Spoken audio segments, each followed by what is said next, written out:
Existe um padrão na história que destruiu 3 superpotências globais nos últimos 500 anos. E agora, em 2025, os Estados Unidos estão seguindo exatamente esse mesmo padrão, etapa por etapa, decisão por decisão, quase como se estivéssemos lendo o mesmo roteiro que levou à catástrofe todas as vezes anteriores. Em 1590, a Espanha era o império mais rico da Terra, controlava metade do ouro e da prata do mundo. Seu exército dominava a Europa. Sua moeda era aceita em todos os lugares. Em 80 anos, estava falida, uma potência de segunda categoria que nunca se recuperou. Em 1914, a Grã-Bretanha governava o maior império da história humana. O sol nunca se punha sobre o território britânico. A libra esterlina era a moeda de reserva global. Em 40 anos, o império havia acabado. A moeda colapsou. Eles se tornaram o parceiro júnior dos Estados Unidos. Em 1991, a União Soviética era a outra superpotência.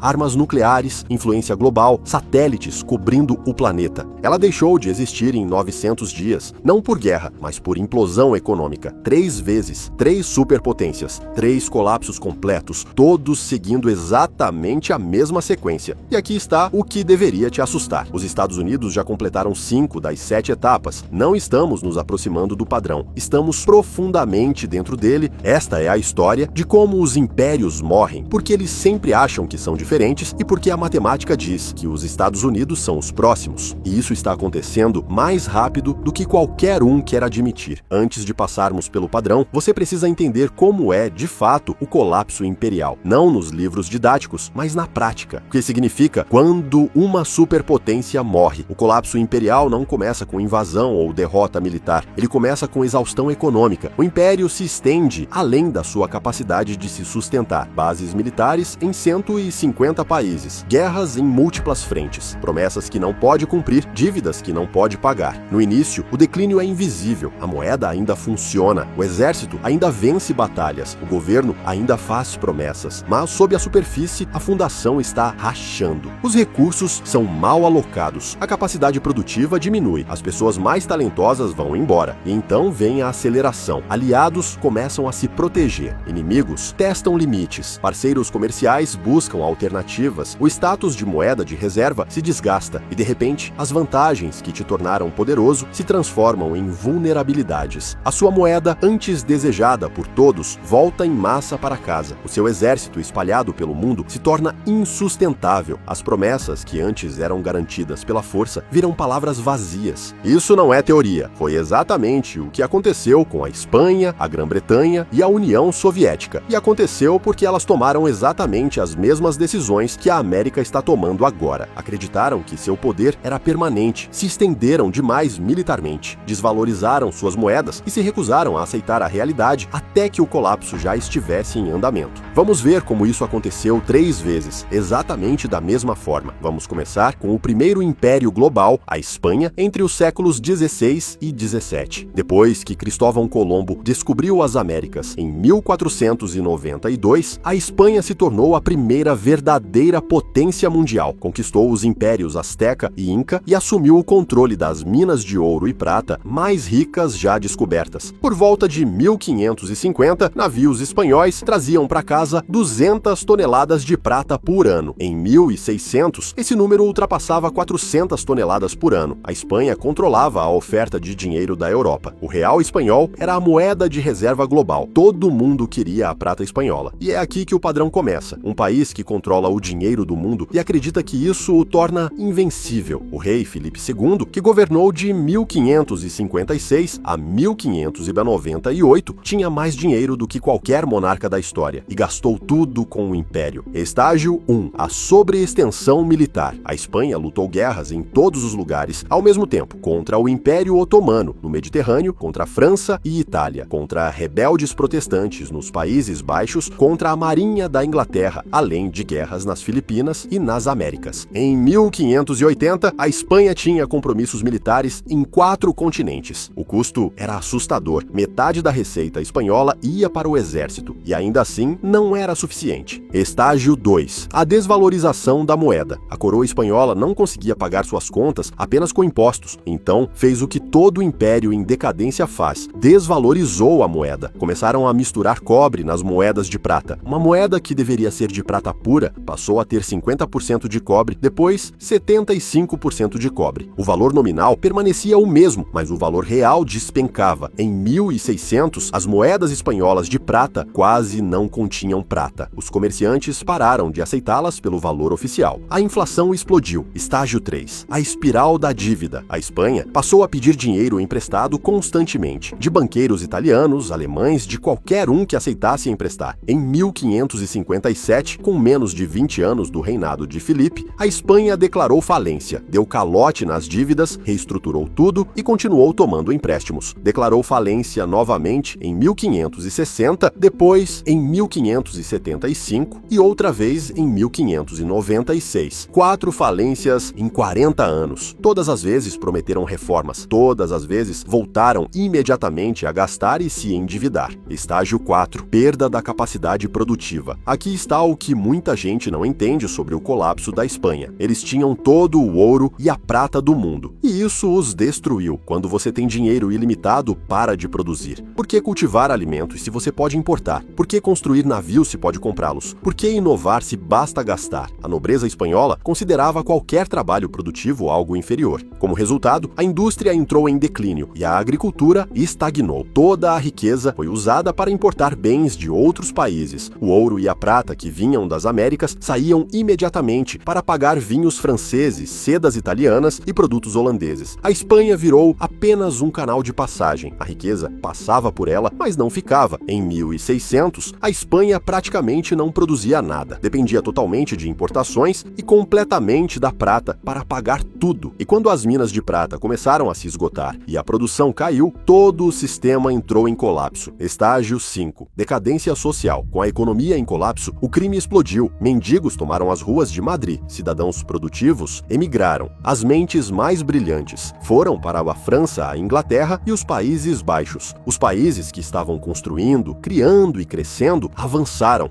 A Espanha ficou para trás, com burocratas, soldados e padres. Ninguém estava criando riqueza, todos apenas a consumiam. Em 1640, a Espanha perdeu Portugal. Em 1650, perdeu os Países Baixos, seu território mais rico. E em 1700, o Império Espanhol já era apenas uma casca, ainda grande no papel, mas economicamente morto. Em menos de um século, passou de superpotência mundial a potência secundária e nunca se recuperou. Hoje a Espanha é um país europeu regional, agradável, culto, porém irrelevante no cenário global. Os descendentes dos conquistadores viraram uma atração turística. É assim que se parece o colapso de um império. Avancemos 300 anos. Agora é a Grã-Bretanha no século XX, o império onde o sol nunca se punha. No auge, a Grã-Bretanha controlava 25% da superfície terrestre do mundo e governava 400 milhões de súditos. A libra esterlina era a moeda de reserva global. Todo grande contrato comercial era denominado em libras. Todo banco central mantinha títulos britânicos. Londres era o centro financeiro do mundo. E assim como a Espanha 300 anos antes, eles acreditavam que isso era permanente, mas já estavam seguindo o mesmo padrão. Estágio 1. A sobreextensão militar. Por volta de 1900, a Grã-Bretanha tinha compromissos militares em toda parte. Índia, África, Oriente Médio, China, Pacífico e Caribe. Precisava defender territórios em 6 continentes. O custo era enorme. Quando a Primeira Guerra Mundial começou, em 1914, a Grã-Bretanha enfrentou uma escolha: permanecer neutra e deixar a Europa se destruir ou entrar na guerra e quebrar o império para vencer. Eles escolheram lutar. A Primeira Guerra Mundial custou à Grã-Bretanha mais de 40 bilhões de dólares, o equivalente a 1 trilhão de dólares em valores atuais. Eles tomaram empréstimos de todos, principalmente dos Estados Unidos. Em 1918, a Grã-Bretanha devia bilhões à América. O credor havia se tornado o devedor. Eles venceram a guerra e mantiveram o império. Acreditaram que poderiam se reconstruir, mas estavam errados. Estágio 2. A desvalorização da moeda. A libra esterlina deveria ser lastreada em ouro, mas a guerra esgotou as reservas de ouro britânicas. Eles enviaram ouro para a América para pagar armas, alimentos e suprimentos. Em 1920, as reservas de ouro da Grã-Bretanha eram metade do que eram em 1914. Ainda assim, tentaram manter o valor da libra. Retornaram ao padrão ouro à taxa do pré-guerra em 1925. O problema era que a libra estava supervalorizada. As exportações britânicas ficaram caras demais. A indústria entrou em declínio, o desemprego aumentou e o governo teve de manter juros altos para defender a moeda. Isso destruiu a economia doméstica. Em 1931, não conseguiram mais sustentar o sistema. A Grã-Bretanha abandonou o padrão ouro. A libra perdeu 25% do seu valor da noite para o dia. Estágio 3. A espiral da dívida. A Grã-Bretanha nunca se recuperou das dívidas da Primeira Guerra Mundial. E então começou a Segunda Guerra Mundial. Mais 120 bilhões de dólares em custos. Mais empréstimos dos Estados Unidos. Em 1945,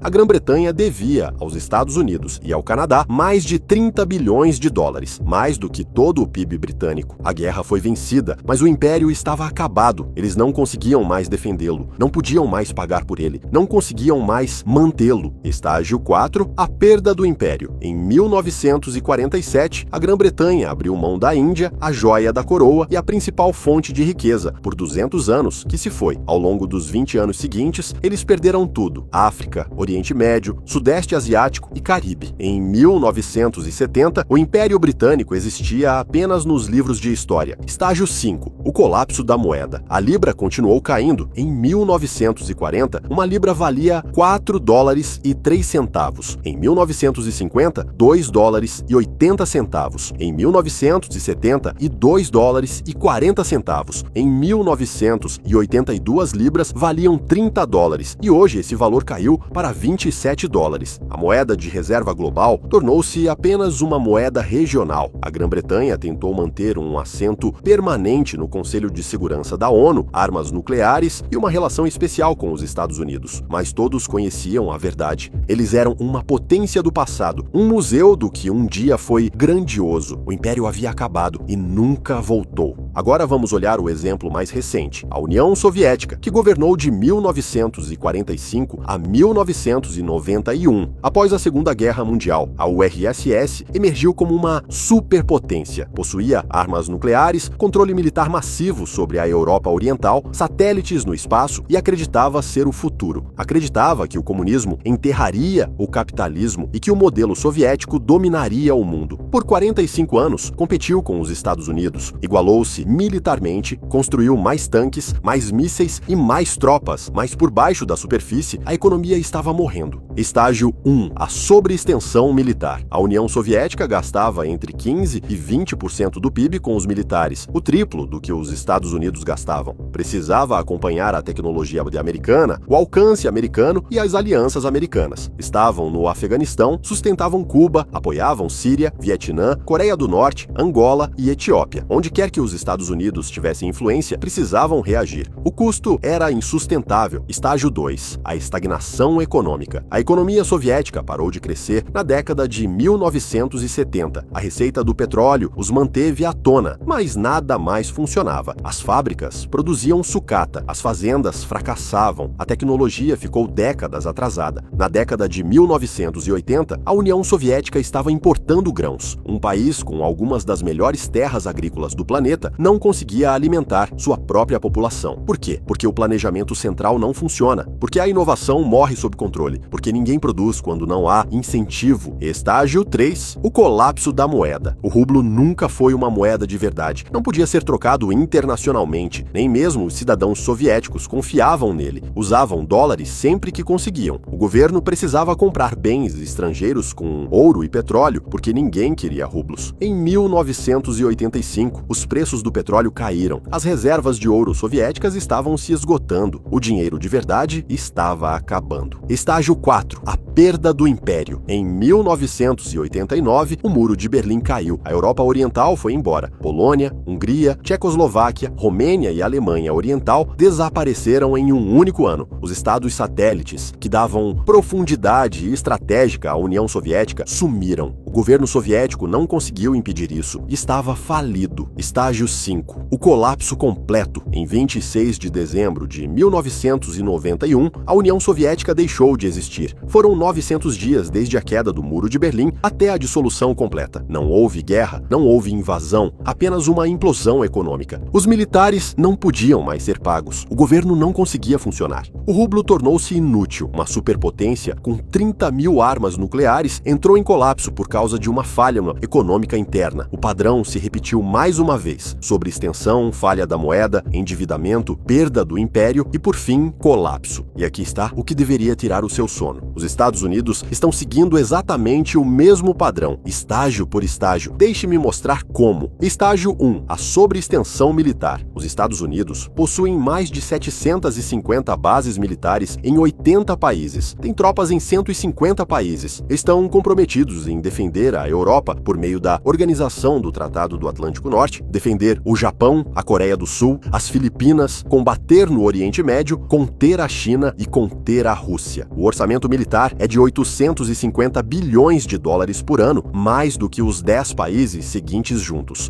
Mas os equipamentos estão envelhecendo, o recrutamento está em queda e os Estados Unidos têm compromissos que não conseguem cumprir. Se a China invadir Taiwan, se a Rússia avançar sobre território da OTAN, se o Irã fechar o Golfo Pérsico, os Estados Unidos não conseguem responder a tudo ao mesmo tempo. Os Estados Unidos estão sobrecarregados, assim como a Espanha, assim como a Grã-Bretanha, assim como a URSS. Estágio 2. A desvalorização da moeda. Em 1971, Nixon fechou a janela do ouro. O dólar tornou-se uma moeda fiduciária pura. Desde o ano 2000, a oferta de dinheiro aumentou 400%. Desde 2020, os Estados Unidos imprimiram mais de 6 trilhões de dólares. O dólar perdeu 98% do seu poder de compra desde 1971. Os Estados Unidos não estão misturando cobre em moedas de prata. Estão simplesmente imprimindo papel sem limite. O mecanismo é diferente, mas o resultado é o mesmo. Estágio 3. A espiral da dívida. Os Estados Unidos devem 36 trilhões de dólares. Isso equivale a 120% do PIB. Somente os pagamentos de juros estão se aproximando de 1 trilhão de dólares por ano. O país já gasta mais com juros do que com defesa. A economia opera com déficits todos os anos. Em 2024, o déficit foi de 1 trilhão e 800 bilhões de dólares, mesmo com a economia crescendo. Em tempos de paz, o país toma empréstimos para pagar juros de dívidas anteriores. Essa é a definição de uma espiral da dívida. A Espanha deu calote 4 vezes. A Grã-Bretanha tomou empréstimos até entrar em colapso. A União Soviética ficou sem dinheiro. A América está no mesmo caminho. Estágio 4. A perda da capacidade produtiva. A América já não fabrica coisas. Ela projeta, financia e consome, mas não produz. Sua base industrial foi desmontada e transferida para a China, o México e o Vietnã. Os Estados Unidos importam 800 bilhões de dólares a mais do que exportam todos os anos. Dependem de cadeias de suprimento estrangeiras para tudo: medicamentos, eletrônicos, aço e até componentes militares. Assim como a Espanha se tornou dependente de importações enquanto a prata saía do país, os Estados Unidos se tornaram dependentes de importações enquanto os dólares saem. Estágio 5. Decadência social. A confiança nas instituições está no nível mais baixo da história. O crime está aumentando. A população em situação de rua está explodindo. As overdoses de drogas matam 100 mil americanos por ano. Os melhores e mais brilhantes estão indo embora ou desistindo. As taxas de fertilidade estão despencando. A disfunção política é total. Os americanos não conseguem concordar em nada, não conseguem consertar nada, não conseguem construir nada. Os sinais de decadência estão em toda a parte. Mas todos fingem que está tudo bem. Não está tudo bem. Os Estados Unidos estão no estágio 5 de 7. A União Soviética chegou ao estágio 5 antes do colapso total. A Grã-Bretanha também. A Espanha durou mais, mas o padrão foi o mesmo.